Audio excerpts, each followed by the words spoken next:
Hi friends! இன்னைக்கு Friday morning. இன்னைக்கு morning பிரேக்ஃபாஸ்ட்டுக்காக சேமியா தான் ரெடி பண்ணியிருந்தேன். நான் எப்போ சேமியா செஞ்சாலும் நிஷான் குட்டி எனக்கு பால் சேமியா தான் வேணும் அப்படின்னு சொல்லிட்டு கேட்பான். அதனால அவனுக்கு பால் சேமியா ரெடி பண்ணிட்டு இருந்தேன்.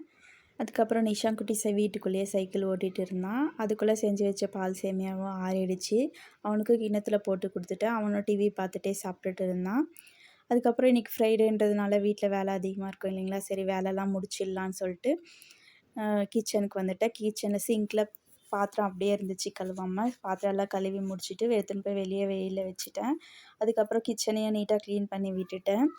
அப்புறம் மிஷினில் துணி போட வேண்டியது இருந்துச்சு. அதனால் துணியும் போட்டு மிஷின் ஆன் பண்ணி விட்டுட்டு வீடெல்லாம் தொடச்சிடலான்னு சொல்லிட்டு வீடும் தொடச்சி முடிச்சுட்டு நானும் குளிச்சுட்டு வந்துட்டு இன்றைக்கி பூஜையும் பண்ணி முடிச்சாச்சு. உங்களுக்கு என் வீடியோ பிடிச்சிருந்தா லைக் பண்ணுங்கள், ஷேர் பண்ணுங்கள், கமெண்ட் பண்ணுங்கள். தேங்க்ஸ் ஃபார் வாட்சிங்.